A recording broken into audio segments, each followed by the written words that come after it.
What an amazing week at the PGA Championship. We bring our favorite guest back to recap his week at the PGA. Let's get right into it. Welcome to the Tavern.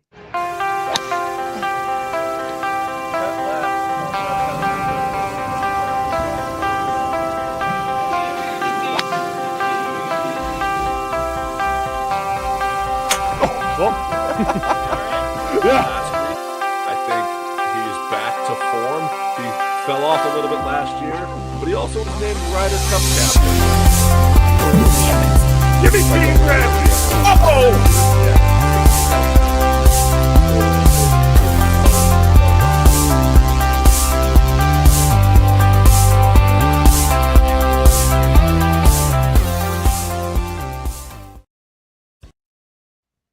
Ready to take your game to the next level? Desert Fox Golf's collegiate gear is growing fast, with over 25 universities and counting. Show off your favorite team on the course with the Phone Caddy and DJ 10 speaker, built for easy access for every round. Perfect for students, alumni, and college sports fans looking to show off their school spirit. Gear up today at desertfoxgolf.com. Thank you to our partners at Desert Fox for everything that they do for us. And if you haven't already, use code GolfingDads. Get yourself a DJ 10 speaker and a phone caddy. This pairing is unbelievable. And there's the custom idea too. Yeah. Also get yourself their drinkware as well. They have amazing drinkware. Swing Aid cans that are great for the course. But normally our show is a little bit different. We have first round, we have happy hour, but this week we're doing something different because we want to recap the PGA Championship. In what better way than to get somebody who not only was there, but a member of the Corebridge financial team for 2025 at the PGA Championship. And probably had a pretty good week if you're telling about everything that happened that week. Yeah. Had a pretty good week. Pretty good is the understatement. By the way, guys, how was your weekend? My weekend was good. Just hung out. My wife and son, they went over to qualifying on Sunday at the 500, so they got to watch that. So we're gearing up for that in Indianapolis for the 500. And also the Pacers are still going strong. So take on the Knicks this week. I hope starting they blow tomorrow. The Knicks out. Oh, I can't wait. Which nobody predicted. Everybody. No. I mean, everybody is a Pacer fan this week, unless you're Stephen A. Smith, who is just all in for his Knicks, which I don't blame if that's your team, but let's go Pacers. Him and Spike Lee. Well, yeah. And like all the Spikers in New York. Yeah. So we had a soccer championship this past weekend for my youngest team. We may or may not have won 10-0. Whoops. Wow. Take mercy on it happens. we had a ladies' bug scenario. I'm going to call that. We had 5 different people score goals. Okay. And and on a team of 10, we also had this season we had 7 different kids score. So 70% of our team scored at least 1 goal this season. So that was pretty good. Awesome. Congratulations. But I do have to say, after soccer, I snuck out for a little twilight round with the Orlando golfer and the director of golf at Orange Lake, and got to use the new Cobra DS Adapt Future Fit 33 driver. That thing is a monster. Like we've said, go back and see our show. Yeah. I'll tell you what, I put the settings, and you guys both know, and I typically hit a little cut off the tee. I'm that little spinny cut off the tee and just get fairway finders with that thing. I made the settings so that I could hit a high draw, and I hit high draws all day, and it was fun to watch. And literally had to hit 1 cut all day off the tee and executed perfectly. So I was really excited to have that in the bag. Did they test your driver before you went out and played?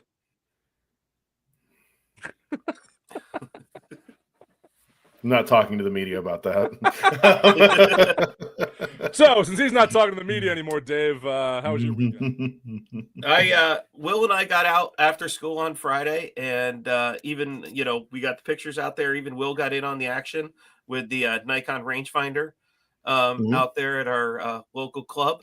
I'm hitting that driver and still trying to figure out my settings on where they need to be. But and then I worked all weekend. We had graduation parties at the winery all weekend because nice. high school graduation here was on Sunday. So nice. All right. Well, with that, I say we get right into this because this is going to be Let's get into it.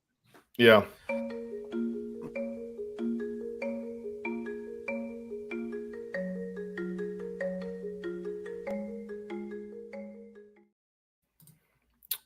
So is that like a field with a stone wall and Shawshank coming up there?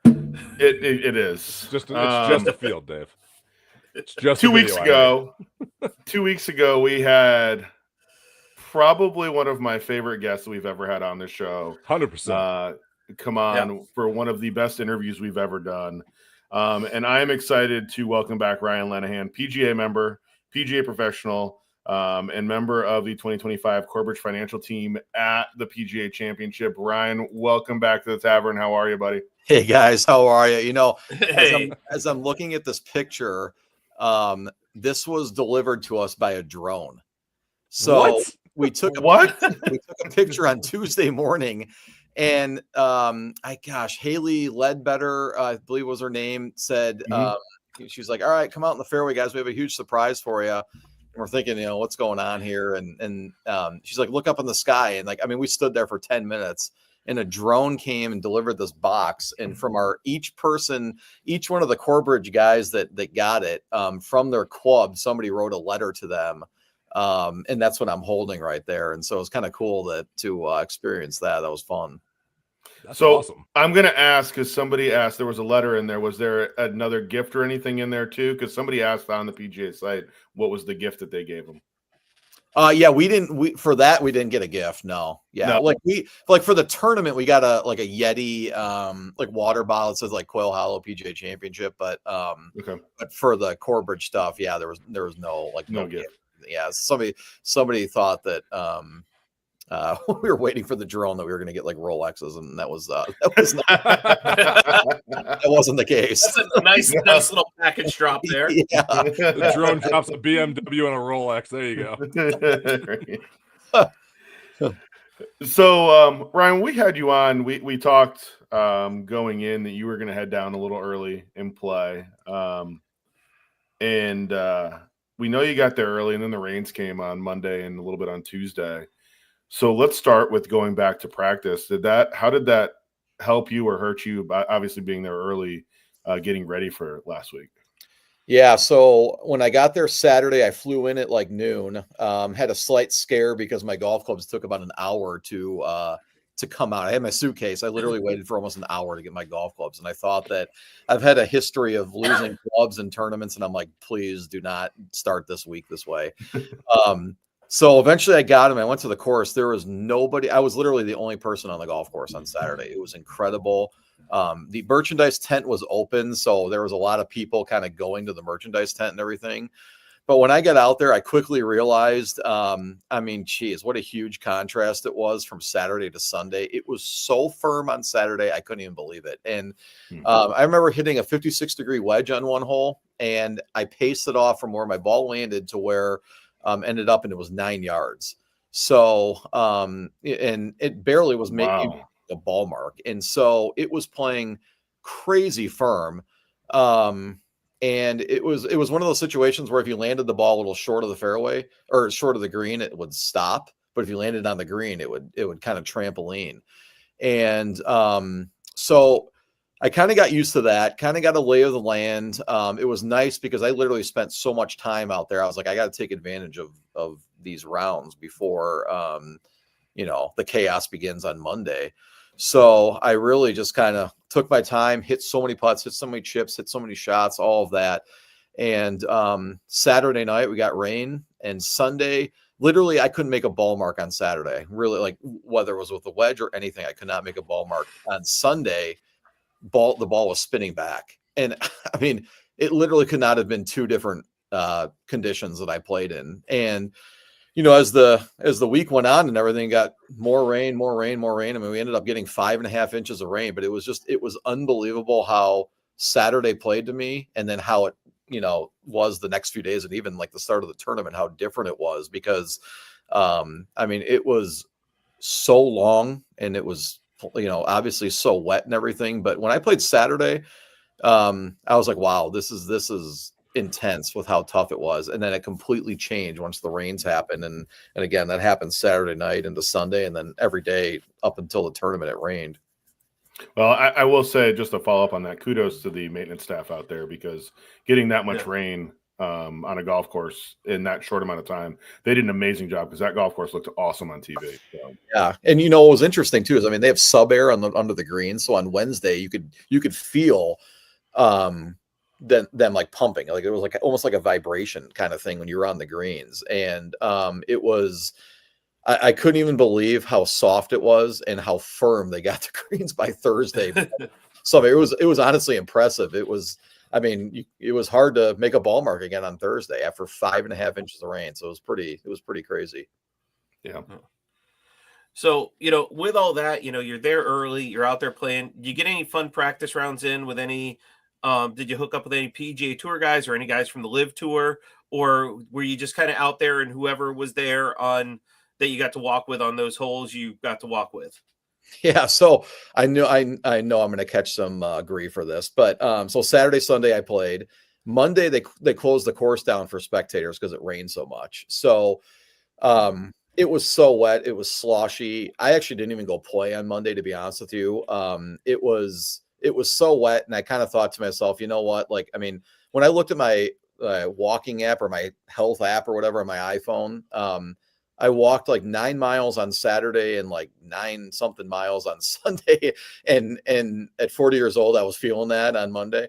And so, you know, I kind of said to myself, you know, I was actually going to play Monday, but then once the rain happened and it was raining so hard, I'm like, there's no way I'm going to kind of go out there. So I took Monday to just practice. Didn't play any holes. And then Tuesday, I was supposed to play with Fleetwood, Rich Beam, and the guy whose ball I hit at the PPC the last round. And so we had it all set. We were going to go at 9 o'clock and everything. We had our core bridge stuff that we had to do that, you know, you guys showed the picture at the beginning, and that all took place at, I think it was like 7 or 7:30 on Tuesday morning. And so we were supposed to play at 9. And I think it was that morning, Nick, whose ball I hit, told me, he's like, hey, I'm really sorry. He was like, Fleetwood and he wants to just play as 3. He doesn't want to play as 4. And I was like, oh, okay. And, you know, I was kind of just like, you know, I was kind of excited to go play with them and kind of just see, because I hadn't played with anybody yet. And so they played as 3, and I kind of just decided I was going to change my plan a little bit. And so I decided to practice for a while. And then I think I had lunch, and then later in the afternoon, I went to go play 9, and I went to the tee, and nobody was around. And I'm like, all right, I'm just going to go, you know?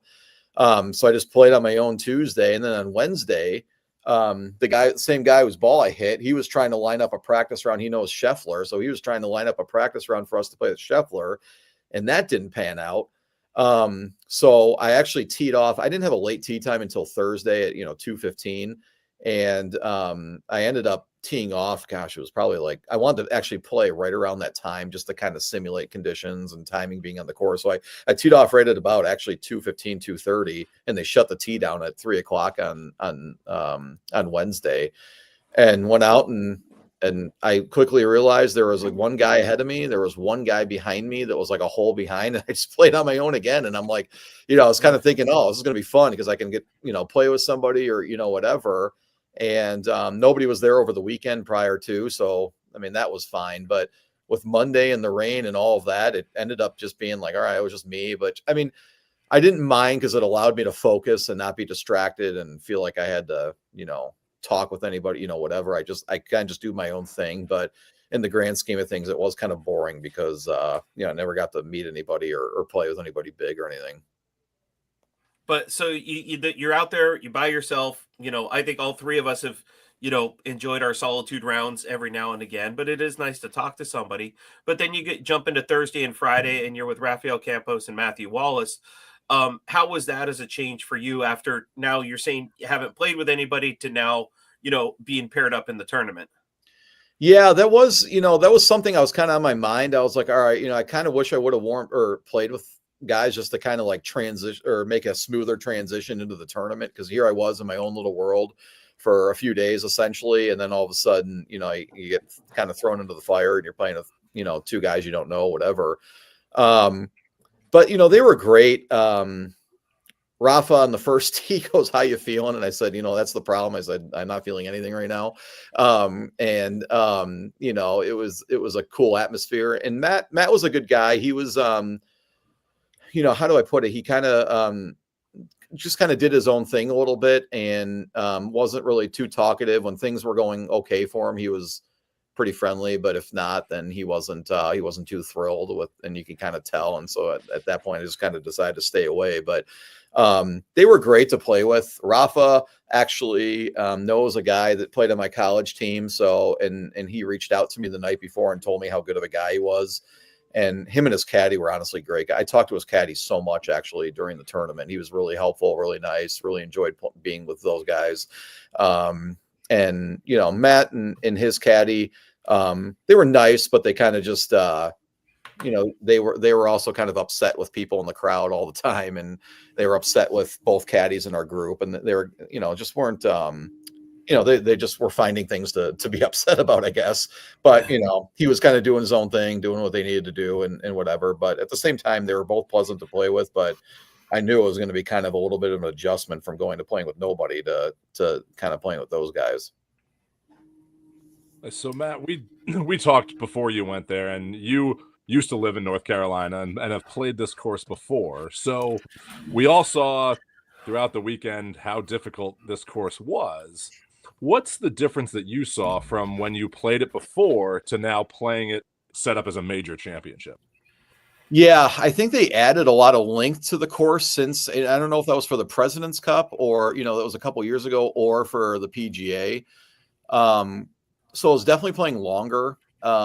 I will say that when I did play it, it was like a 45 or 50 degree day in February when I played, and, it was kind of a dark and gloomy day. So the ball wasn't traveling far. So I guess that, I was playing kind of long then too.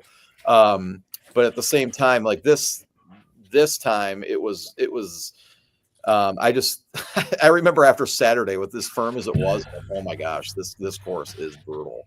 And I mean, it was difficult. And I knew I kind of had my work cut out with having this be my second individual tournament in 9 months.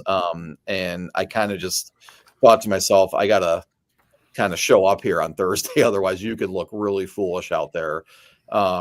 Because it was just, every shot was so difficult. I mean, there was not any hole or any shot or any moment where your mind could kind of just say, okay, like this could be a birdie here, whatever. It was like every shot was a test.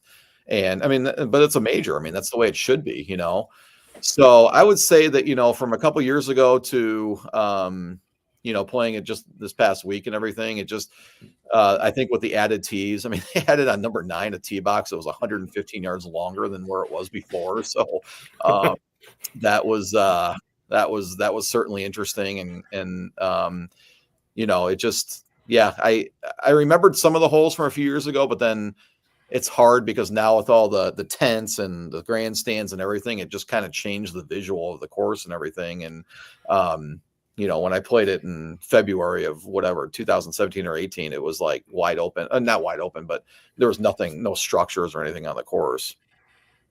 So we got to ask this too. They were testing drivers out there. Did your driver get tested? No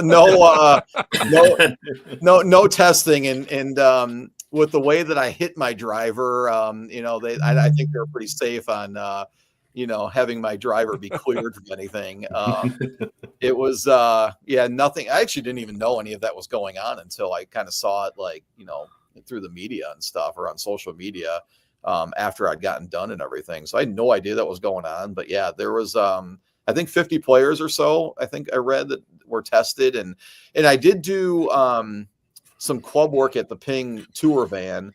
And they mentioned that they kind of did their own testing just to make sure. And they did tell me at some point that they were kind of doing some things behind the scenes or whatever, just to, look at drivers. I didn't really ask too many questions at that point because I was about to leave or whatever. But yeah, I was safe on that route. What's that experience like going into like a tour van? Because I mean, we all shop at like the PGA store and stuff like that, but a tour van's got to be a fully different experience. Yeah, it was. I mean, it's awesome. And fortunately, I've been, in it a couple times before. And actually, there was one year I knew the guy that was one of the tour reps when they came in for the Wells Fargo, and I lived in Charlotte. He told me on Sunday, he's like, come meet me here and I'll regrip your clubs. And so I just pulled into at Quail Hollow and I hung out with him for like an hour. And he did some club work for me, and I wasn't even in the tournament. And so it was really nice of him to do that. But it's nice. I mean, they have every available resource to them in the van. And, I hit off mats all winter. So, that will affect the loft or the lie angle of the club and everything if you kind of do that for a long period of time. And actually found out that my lie angles were quite a bit off, especially on my shorter club. So I'm glad that it was perfect timing. And, it was also good in the sense where I got the new driver that came out for this year. I got it a week before, or actually the day that I left for the PPC, and I didn't use it obviously when I went down to Florida, but the shaft was the wrong length. So it's kind of nice with the timing of going down there because I just brought it down there. They corrected the shaft and got everything going, and but they have everything available to them, which is great. It's they gave me new wedges. They corrected my driver. They regrip my clubs, got my lie angles good, and they made sure my lofts were good. And you kind of just know that before the weekend or before the tournament starts that, from a club perspective, you're kind of in a position to, be successful or kind of have your equipment be in a good spot. Nice. So when you play the PPC, you said that on round 3 you woke up and you were tired and you played your best round. So I need to know Thursday when you get to the tee box at 2:15, were you tired? Yeah, I was tired from walking 9 miles Saturday, 9 miles Sunday, and I told myself I wasn't going to be there all day every day. And on Tuesday I was there for 10 hours, and I mean part of it was because of the Corebridge stuff. We had some obligations, and I wasn't practicing for 10 hours, but I was there. I got there at 6:45 in the morning, or actually no, I'm sorry, I got there at 7:15 in the morning and didn't leave till after 5. But yeah, I actually was kind of tired, to be honest with you. But I mean, my adrenaline was pumping so much, and I mean, there were so many people there, and it was one of those things where I was pretty alert when I was walking to the tee, just because I knew that here it is. And you kind of, the anticipation part was one of the hardest things. I mean, when I qualified, obviously I was on cloud 9, really excited and everything, but then last week I had a lot of obligations to do with local media here. I mean, it was probably, maybe 8 to 10 things that I had to do, and balancing between that, lessons and practicing and all of that. I mean, it was kind of nonstop. And so, and not in a bad way, but it was kind of just once I got on the flight to go to Charlotte, I could kind of just breathe and just say, okay, here we go. I can focus on golf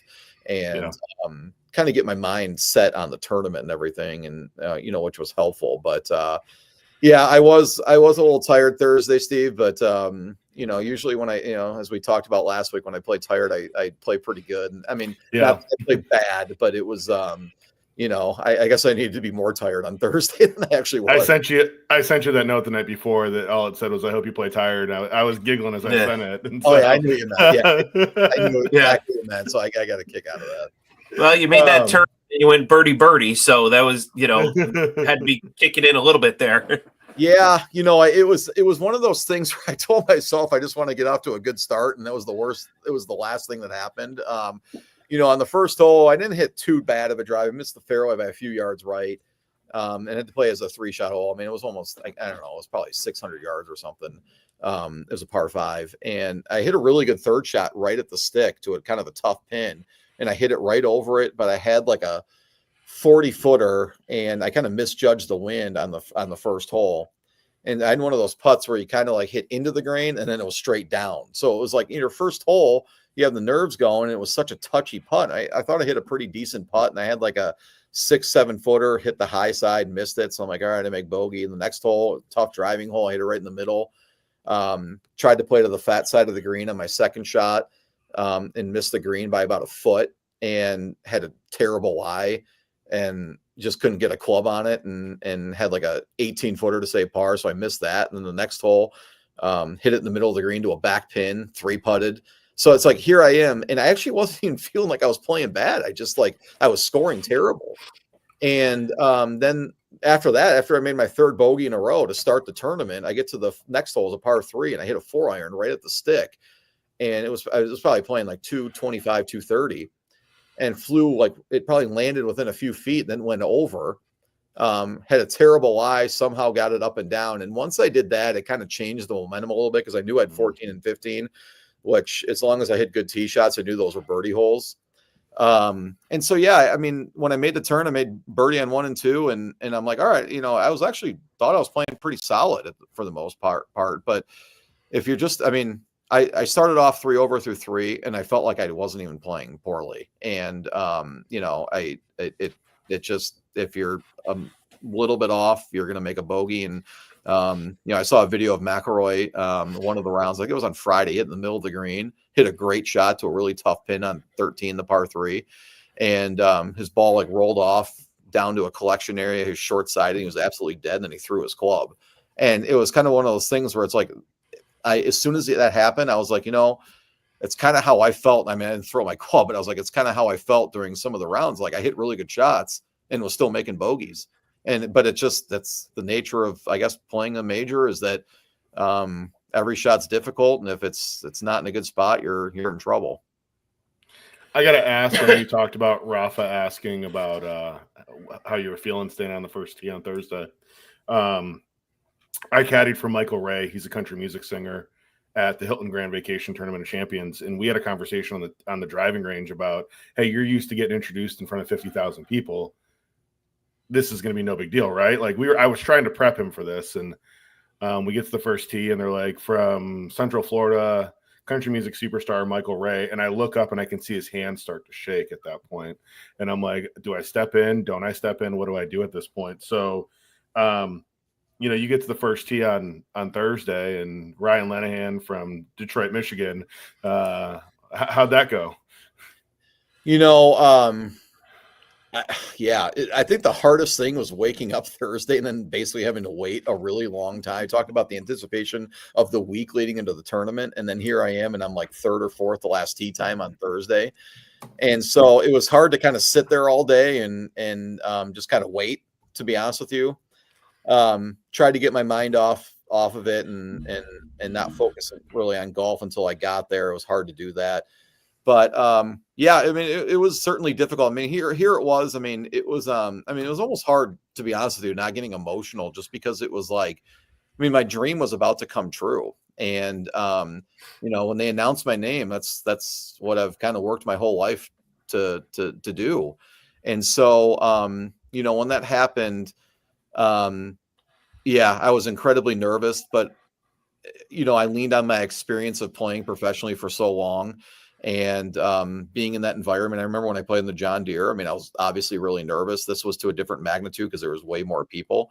But it was one of those things where I just kind of stuck to my routine, stuck to my process. I tried to think positively. I tried to get out any fear and anxiety by focusing on what I needed to do versus what I didn't want to happen.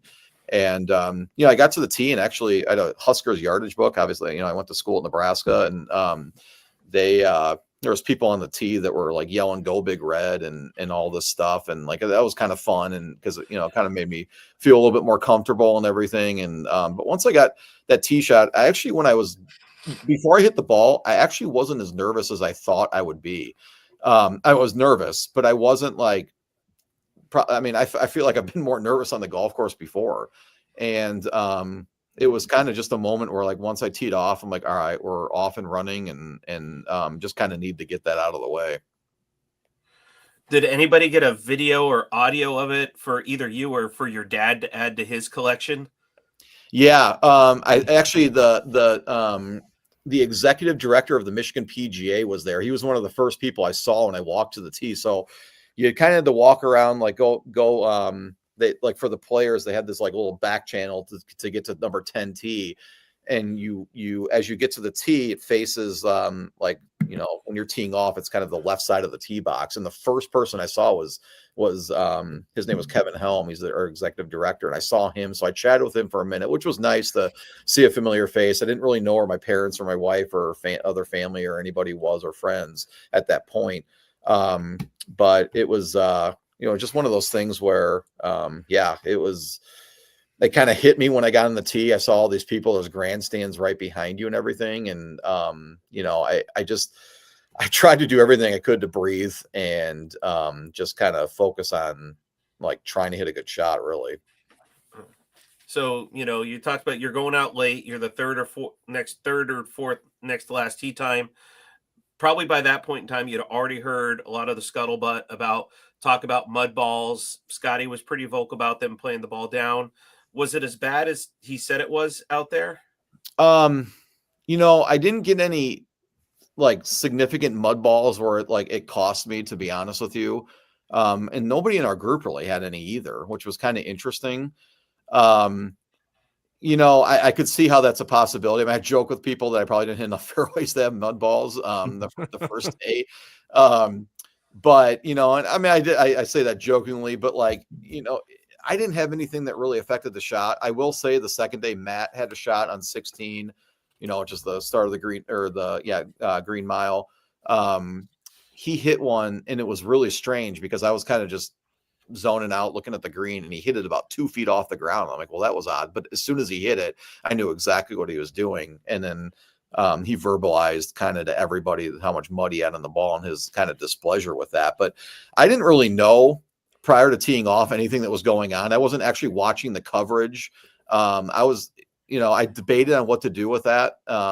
Sometimes we watch the coverage, you can learn a lot and kind of see where the pins are and stuff like that. At the same time, I was trying to just kind of almost get myself away from golf for just a little bit, just to kind of focus on other stuff, like I mentioned, and try not to be too fixated on it. But, you know, for me personally, it was never really an issue. And I know with the 36 holes that I played with Matt and Rafa, you know, there's only one mud ball in the group. But at the same time, I could see that in certain spots, maybe it was bad. But Monday, Tuesday, Wednesday, if you went on the course, it was definitely an issue. Thursday, it dried up, I thought, pretty good and wasn't terrible by any means. So, Ryan, you've played in a PGA Tour event. You played at the John Deere Classic years ago, and now playing in a major. For our fans out there and your fans out there, can you explain what the difference is playing in a regular PGA Tour event versus playing in a major? Yeah, I would say first and foremost, the things that jump out to me was the difficulty of course. You know, the John Deere isn't, I mean, they do kind of tear it up. But at the same time, you got to hit some good shots. Quail Hollow, you couldn't be off in any sense. You couldn't drive the ball poorly. You couldn't hit your irons poorly. Your short game needed to be really sharp. You had to be putting really well. I mean, it was an all-around test. At the John Deere, you could probably get away with some stuff and still score okay. At Quail Hollow, if you weren't playing good, there was no way you could score well. It just wasn't going to happen. And aside from just the golf course, I would say that the atmosphere was, you know, pretty crazy. On Friday when I played, I mean, I had a bunch of people that were with me that were following me around. There were so many times, I'd say 90 to 95% of the time, I had zero clue where they were. In relation to where I was on the hole, because there were so many people around. And there were some times where you got to the tees and people were just like, you know, you could tell that they were kind of staked out there for a while. But there were so many people deep on some of the holes that, you know, you had no idea where anybody was. And it actually helped me lock in a little bit. I felt like it kind of gives you a little bit of tunnel vision. Cause like, you know, when you see people lining the fairway and everything, it just kind of gives you, a vision of, okay, you got to keep it in between them a little bit and not hurt anybody. But it was I would say atmosphere, course were the two huge things. And I would also say that obviously, you know, at the John Deere, they don't get like a giant, like the strength of field isn't like to what it was at Quail. I mean, you have obviously all the best players there. And the John Deere, I think Zach Johnson, Spieth were there, but you didn't have like the all the attention and all of that that was at Quail that you did at the John Deere. I mean, when you were on the range, I mean, there were so many people out there. It was almost like, and not just spectators. I mean, like, with guys, there were like 4 or 5 people with each person. So when you were on the range, it felt like a circus out there, and it was kind of hard to concentrate, to be honest with you, because whenever you were hitting in a spot, like people were constantly walking by you, and it was kind of hard to focus and do all of that. But I'd say environment and the course, all of that were so different between a regular PGA Tour event and the major. Yep. Well, that's cool to see. I mean, Dave and I, we've played the TPC John Deere before, and it's a great course out there. In all 4 seasons in one day. We did have all 4 seasons in one day when we played out there. It rained, it sleeted, it snowed, it was cold, it was hot. Like the temperature changed throughout the day, but it was a fun course. Yeah. And I've played major courses before, like I played Pinehurst number 2 and things there. But like you said, it's not like in the conditions that are what you're seeing at Quail Hollow this week. So that's really cool to kind of hear that how that is different. And I'd also say too, the John Deere, I mean, the rough wasn't really overly long. At Quail, it was long. I mean, it nestled down and it was tough. I mean, I quickly realized on Saturday when I played my first round, I was trying to see what club I could hit out of the rough to advance it. Like, because sometimes, if you have a bad lie and you hit a 5-iron, the ball's just going to go nowhere, Mm-hmm. The most I could get out was an 8-iron on Saturday. And I mean, if I went higher than that, it was hard to even get the ball to go anywhere.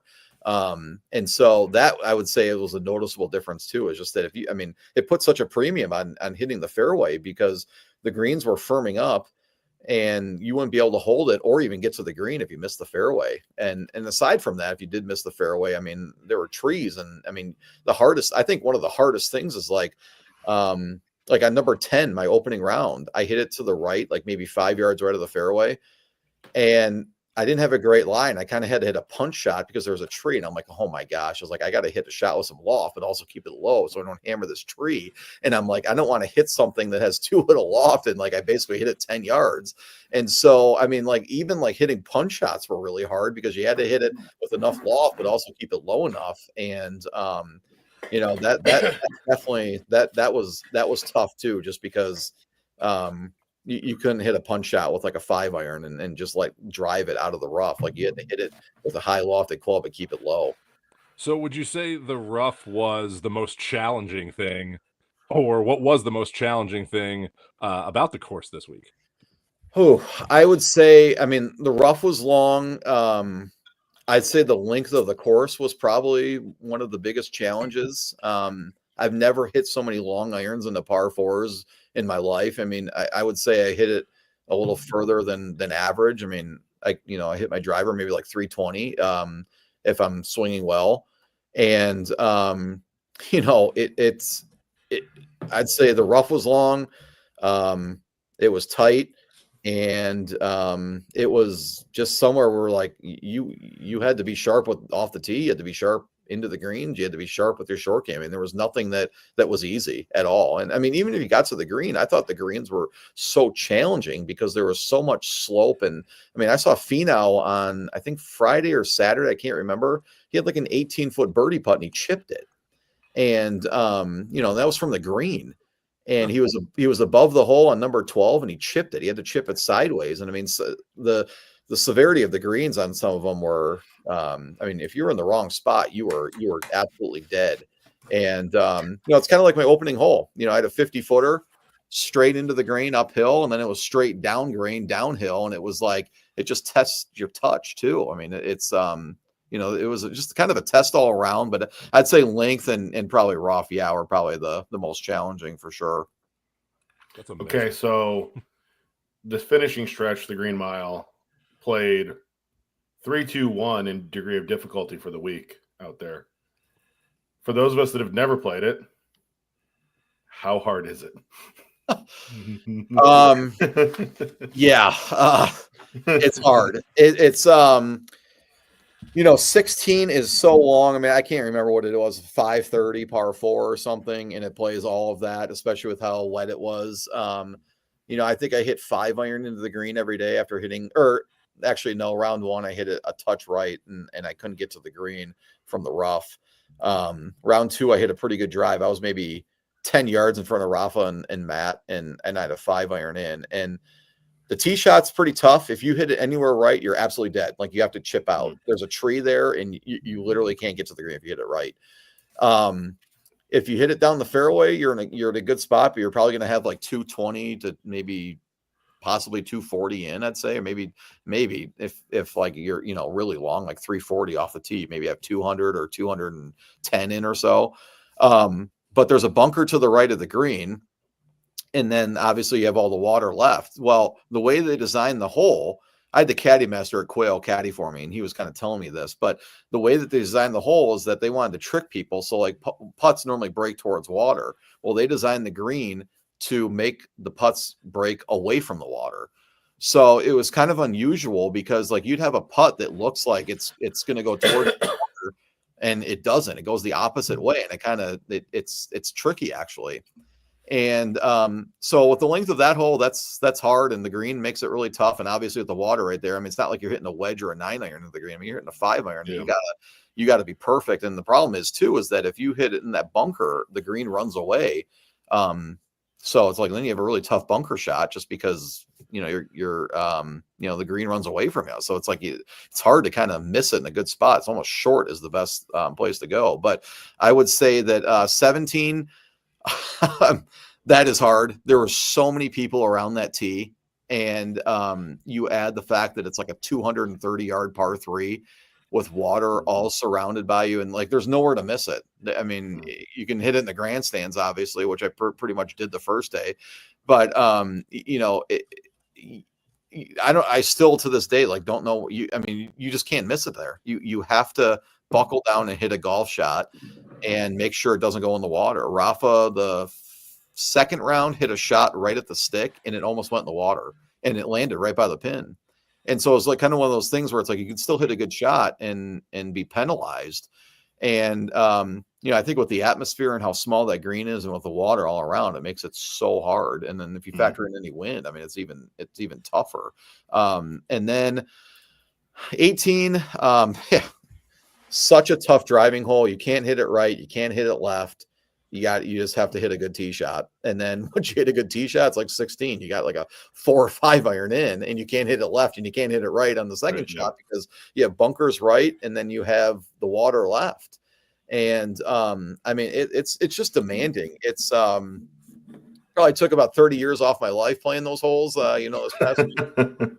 But it was great and everything, and I love playing it. It was certainly a challenge, but those like finishing those holes on Friday, I mean, I kind of got into a little bit of a groove where I was playing pretty solid, and then I parred 16, parred 17, and 18. I pulled a drive left. I wasn't in the water, but I was on kind of like the embankment of the water, and I had to chip out and then hit a shot to the green and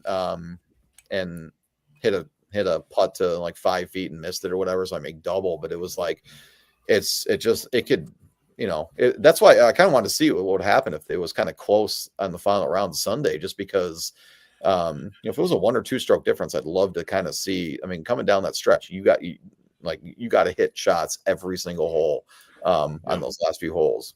Well, I think it even kind of did that on Sunday. Like it was close at one point, but that's what I think was the equalizer, was that when everyone got to the green mile, it kind of made or broke you. So yeah, I think Rom bogeyed 16, doubled 17. I think I don't know what he did. Yeah, because he went in the water.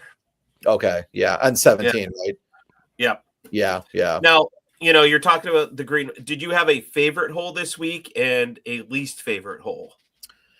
I'll start with the least favorite. I would say number 9. I would say that's the hole where they moved the tee box back, and you knew they were playing that tee box because the next tee box up was 115 yards, and there was no way they were going to give that to us during the tournament.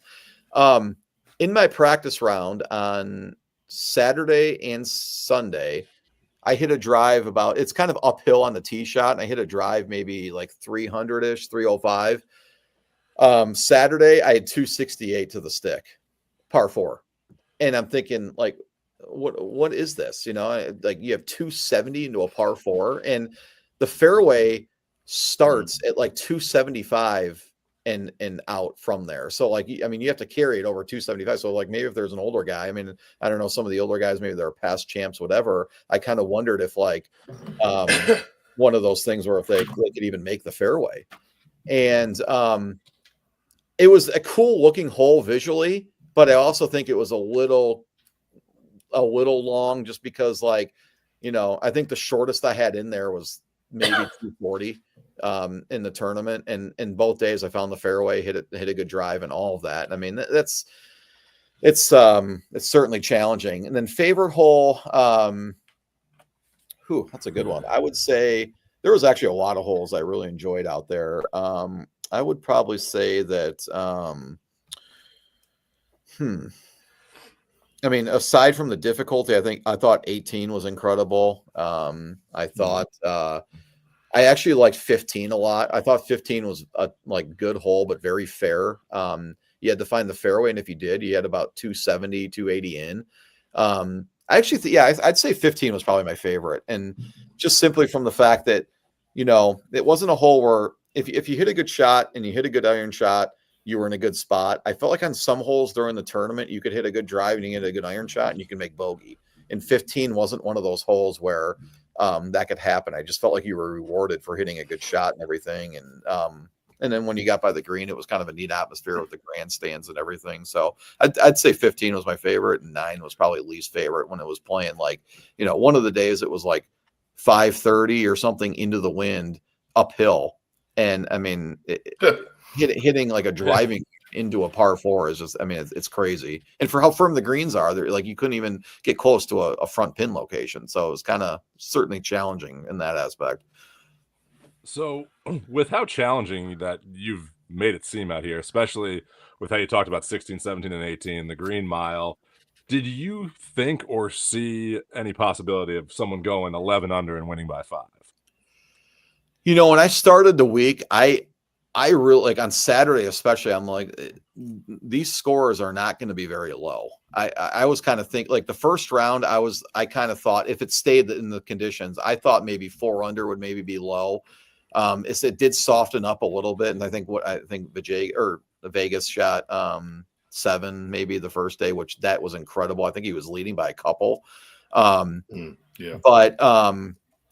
you know, it's one of those things where actually, what was it, 11-1 and then 6 was second, I think, or so, or 6 was second, yeah. Yep. Yeah, and I think there was 3 tied at 6 under.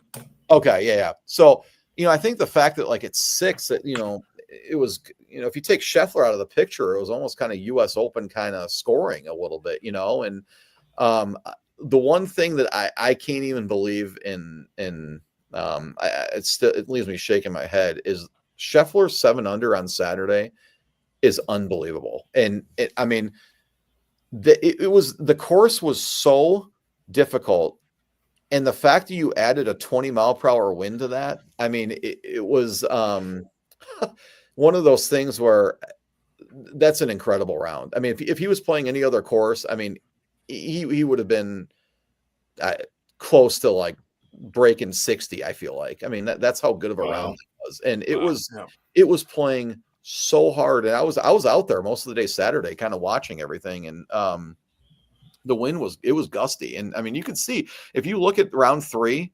There were so many guys that shot 5 over to like 8 over, you know, for the round, just because of how I mean, it was playing hard Thursday, Friday, but there wasn't wind like there was Saturday. And to shoot 65 in those conditions is it's incredible. All right, so we're gonna ask. Obviously, traveled with the family. You get down there and rain comes in on Monday and you end up in the clubhouse for most of the day. I think the important question that we want to know is, how much does the number 1 player in the world charge for babysitting duties? So when I saw him Saturday and we took a picture, I literally told him, I said, I'm going to put you on the payroll, you know, for watching the kids and everything. That's great right there. And he actually got a kick out of that, and he laughed and everything. But yeah, like what a what a story, huh? I mean, it was, what I felt so bad for was that on Monday I went to the tour van. I had some clubs. Yeah, it was Monday. They had some work done, and I went to go pick them up. And I figured during the rain delay, I'm like, this is perfect for them to do anything and whatever, because I don't have to like sit around and wait for them. I can just do it, and while it's raining. And so I went to go pick him up, and I took my oldest son. I said, hey, would you want to go to the tour van with me? And he goes, oh, that'd be awesome. Like I kind of wanted him to experience that with me. So he went with me, and that's when that picture, I wasn't even there when that happened.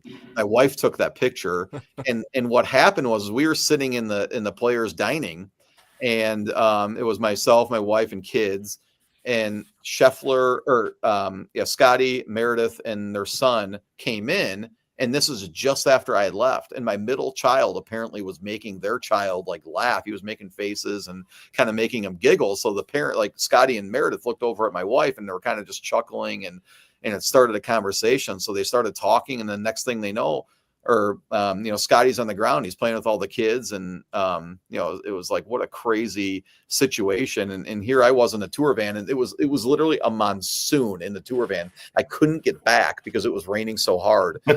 The course, the range was literally flooded. Like it was pools of water. Like, I mean, there was literally a river on the golf course that wasn't there because of how hard it was raining.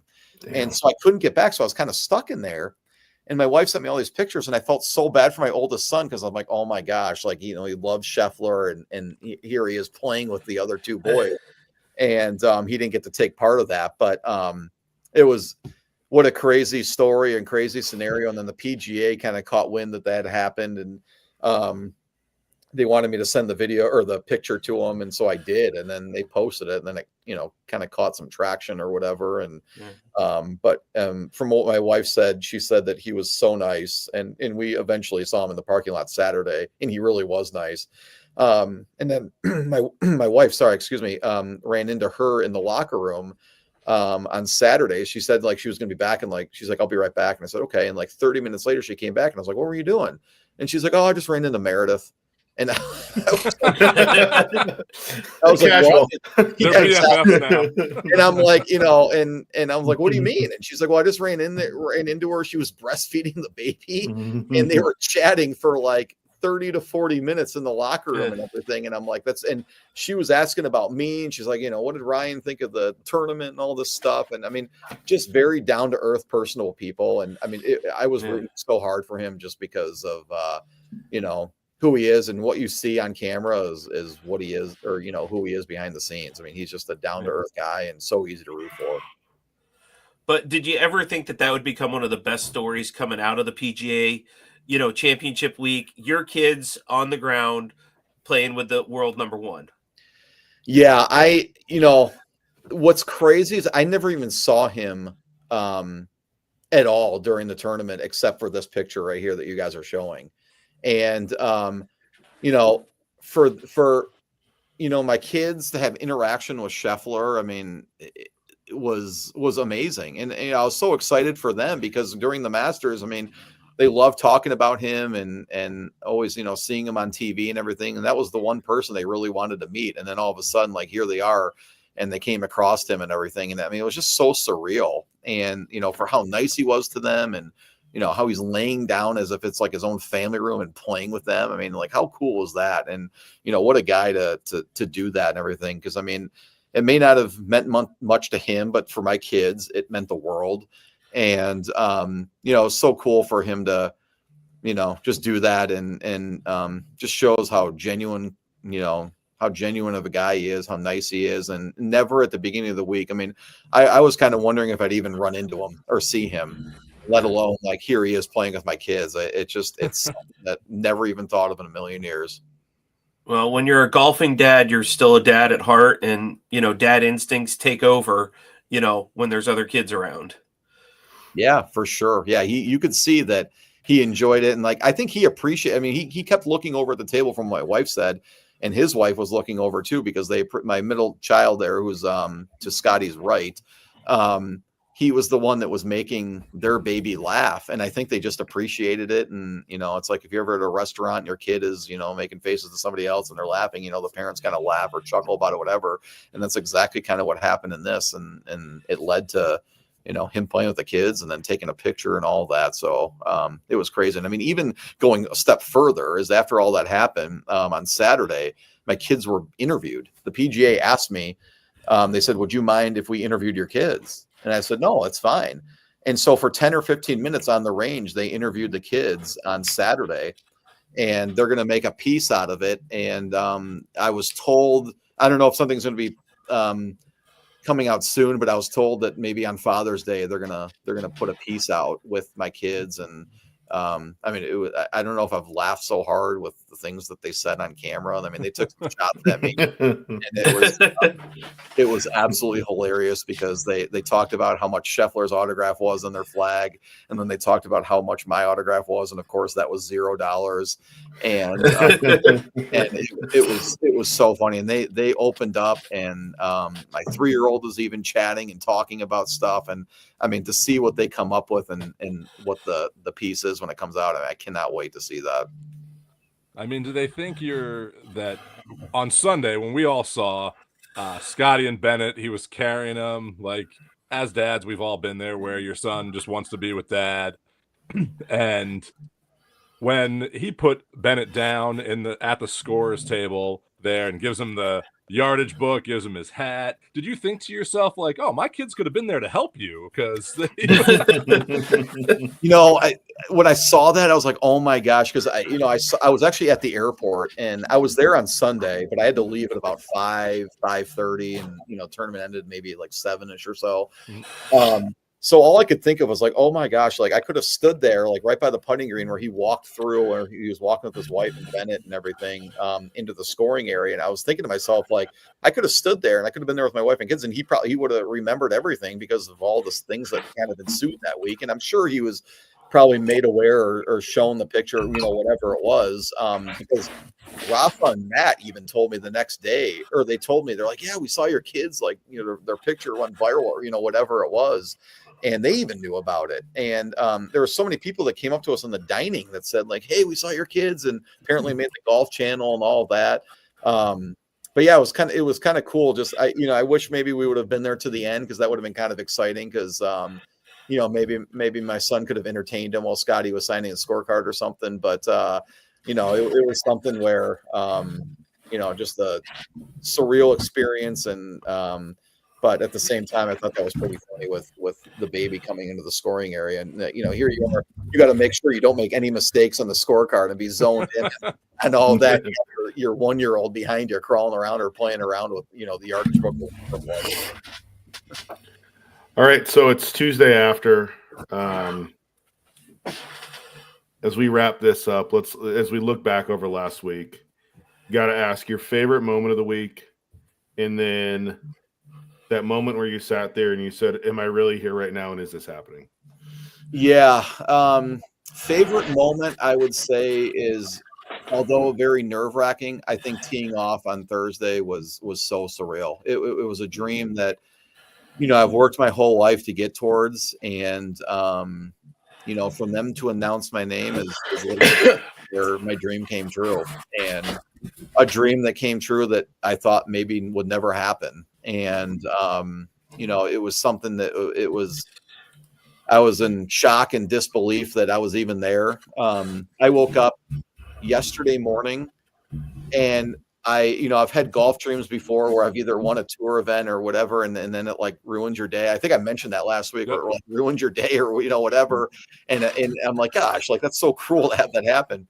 And I woke up yesterday, or it was maybe the day before, I can't remember, and I thought that the whole previous week was a dream. I woke up and my mindset was, oh my gosh, that didn't happen. That was fake. And it was, and then I realized, oh, okay, no, that's not, it actually did happen. And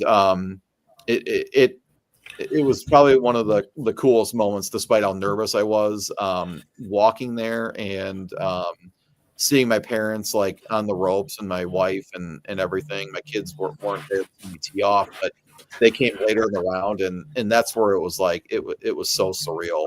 And I think that was that was one of the coolest moments. And Steve, what was the other? There was another part to that. I think am I really here right now, and is this happening?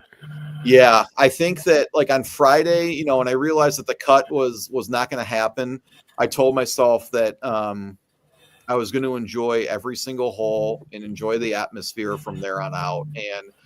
And you know, I made a post on social media that and I did do this, but as I was walking the fairways, I was trying to soak every single minute in. And I thought about all the instances and all the times that, or basically what it took to get me there. I thought about my kids, I thought about my wife, my family, the sacrifices they made to even allow me that opportunity. I mean, they made a lot of financial sacrifices when I was a kid to take me to junior tournaments, pay for my events, you know, just being great parents to allow me to try to achieve my dreams. And I thought about that. And I've actually mentioned that to somebody on camera after my round Friday in an interview that I did.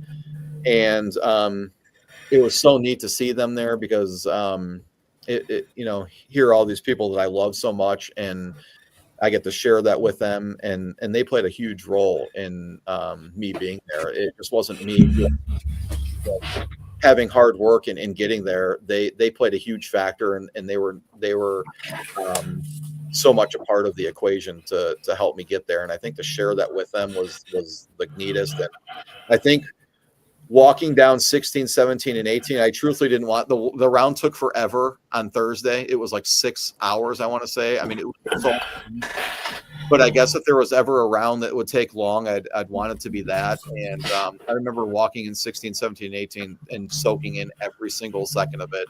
And at 18, I was legitimately kind of bummed that it ended, just simply because of how much I enjoyed being out there. And, you know, I remember before I hit my putt on 18, I saw my mom and my wife and everybody standing there, and it honestly almost got me choked up. And, you know, it was a situation where all I could think about were all the people that have been close to me and helped me get there. And as I looked around on 18 and everything like that, I saw so many people there, and I'm how cool is this? And wish I would have made the cut, obviously, but it was something that I'll never forget. And, you know, it's, I guess, kind of cool that, you know, I have another chance next year at Band of Dunes to try to qualify for Aronimink out east and everything. And having had this experience, I think it's just motivates me even more to try to get there and you know, see if I can get in this atmosphere, you know, once again. Well, that was awesome. Like to see you go and do what you did to qualify this year, and then hearing about this experience is we can see how much it meant to you, and for us just to kind of follow along on your journey this week. That actually made the championship even more fun for us to watch. So thank you for that. Well, yeah, thanks for saying that, Greg. You know, it was just one of those things where it's like, you know, I can tell you, like, if there was a way to measure how grateful somebody is to be there, I mean, it'd be hard to have more than what I had. I mean, I was so thankful to be there, and you know, I've been through a lot to kind of get to that point and to do that. And you know, I've been on cloud 9 here for about 2-3 weeks now. I had no idea at the PPC what was going to happen. It was my first tournament in so long, coming out of the winter, and I basically had a good third round that gave me a chance, and I wasn't sure how I was going to handle the pressure of the final round, and I thought I did okay. And you know, to have the chance and to play, I mean, you know, I thought about this in the last few days, but you know, if you told me like, hey, you could play in a major, I mean, obviously Augusta would be incredible, but if you could play in a major and pick a venue that would have so much meaning to you, you know, I don't know how I could pick one that had more meaning than Quail Hollow and playing in the PGA Championship, just because I live there. 2 of my kids were born there, all of that. And, you know, my sister lives there. And when I got there, I got so excited just to be in the city itself. And but then when you factor in the fact that you get to, you know, play a major championship on that venue, and, you know, where I used to live, and I have so much, like, you know, I miss being there. I really do.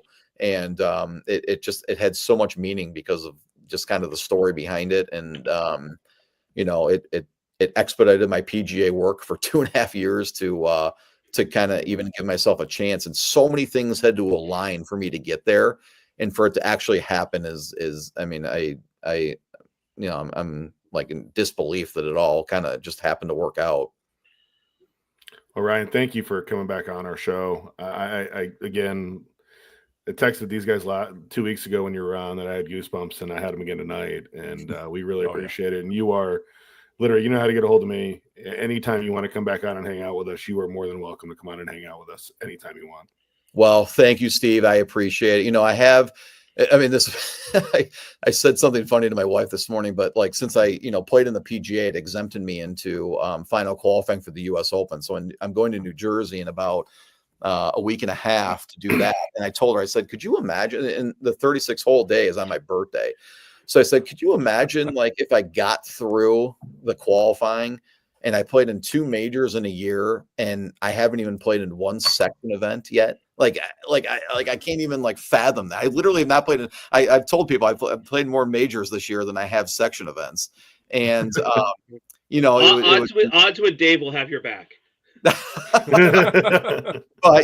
if I can catch lightning in a bottle and play or whatever, I'd be more than happy to come back on. Or you know what I want to do? Send me a note when your sectional qualifying is, because I'd like to go over that with you, like to have that conversation, to talk about the longest day in golf and to see how that goes. So we'll bring you back on if you want to talk about it, because it's obviously, I mean. As someone who grew up in New Jersey, for a reason. What course you playing in Jersey? It's Canoe Brook.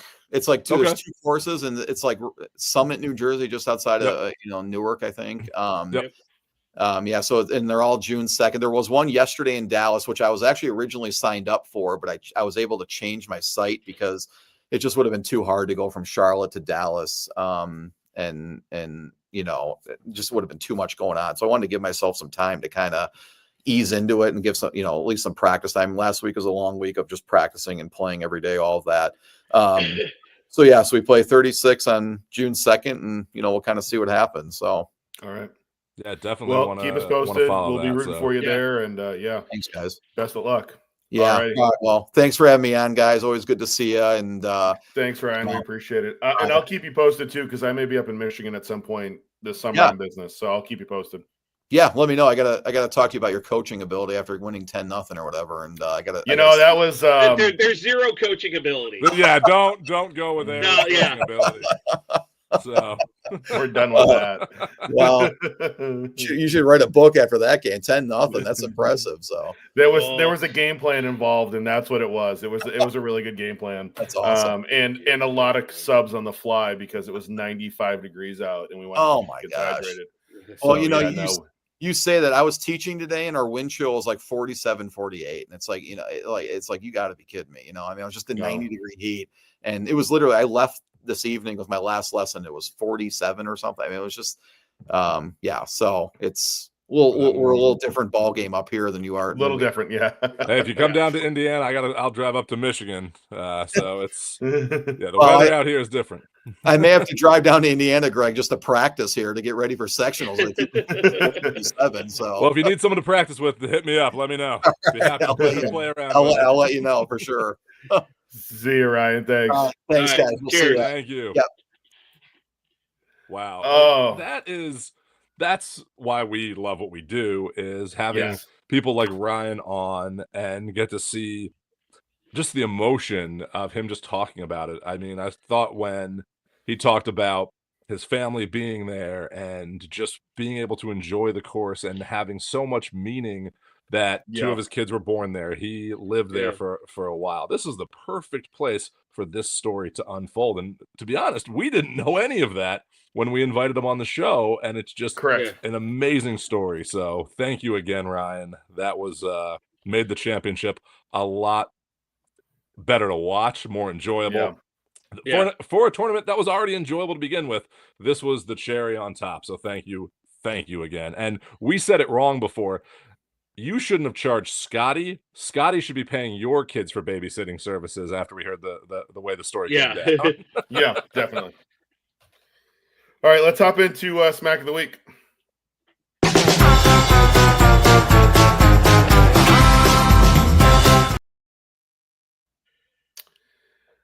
So in Florida, we're used to seeing alligators, right? all the time. What don't you do? You don't poke the bear. You don't poke the bear. Oh! No! Yeah. It was like the gator was like, I see what you're doing. Yeah, don't do that. Like, don't. It was like Chubb's hand. And that gator just passed away as well too. So here's my question. That is true. The gator from Happy Gilmore. And you know who else? Did you passed see away. who passed away today? Oh, cheers. And I mean Cheers. that in more Cheers, ways literally. than one. Norm. Yes. Great George Wentz. Mm-hmm. So cheers to him for that. But back to this gator here. Sammy. Let me just say, like, I get it if the gator was on the, like, in the way, on the course, something like that. Yeah. You poked him in his home. Like, you deserve what you got there. Yeah, you do. You have to buy a new shaft. Have fun. Yeah. All right, let's get into the last golf.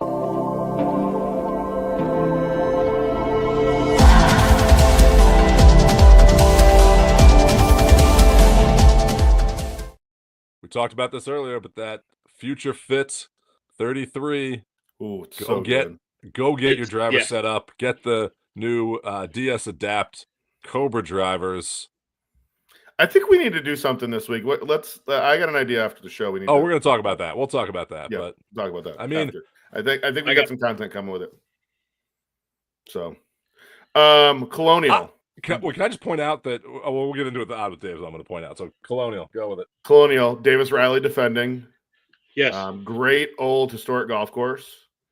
Davis Riley, who finished T2 last week at the PGA Championship. Great T2, by the way, by Davis Riley. Great T2 by Davis Riley, including a great up and down on 18. Let's give him credit for that. That was awesome. 100%.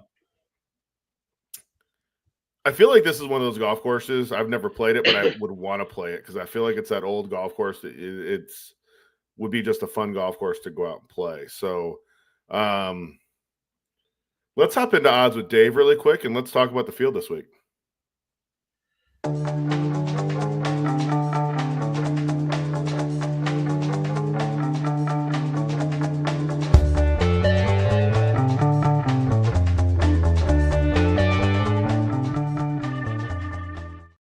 So what I was going to say before is we are 2 for 2 in major winning picks. I'm just going to say that. Yes. Yes. So just going with that. And no. 0 for 2. Great. Yeah, but I'm saying as a group so far, group, you got the first one right. I got this one right. I mean, our picks were kind of the front runners, but still. Yeah. So coming into Colonial, Davis Riley, 50-1. Right now is a little bit farther down. He hasn't played well this. He really. I mean, let's be real. He's coming into form. He hasn't played great early on in the year. Yeah, so that doesn't surprise me. No surprise at all. Scheffler just below 2.5 to 1. And then he's playing this week. He is playing this week. Wow. Yes. Wow. Huge jump down to Jordan and Daniel Berger at 22 to 1. Hideki at 25, Fleetwood at 25, Aaron Ray at 30, Maverick at 30, Harris English at 35, Siwoo and Robert McIntyre and JT Poston at 40, JJ Spawn 45, and then Davis Thompson and Davis Riley at 50. Brian Harmon in the field at 55, and one of our favorites, Lucas Glover, at 60 to 1.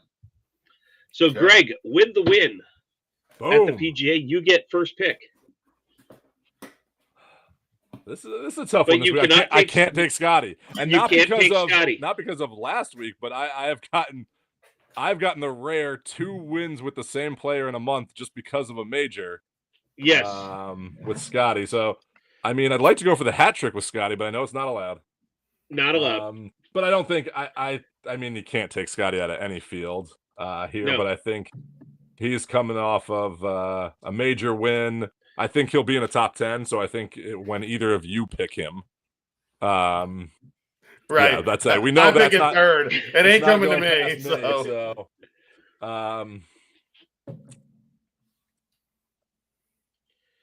you know what? I like the way he's been playing. I think he's been doing well. I'm going to go Harris English this week. Damn you. That's a good pick. Damn you. My other pick was going to be Ashke, but I think Harris is playing well. I think Harris can put a good numbers this week, so I'm going Harris English. Ashke at 65-1 right now. If Scottie wasn't there for me, I was going to go back to Aaron Rai on that, but Scottie's there for me, and I'm taking Scottie. Smart move. Bold pick there, Cotton. Let's see how it works out for him.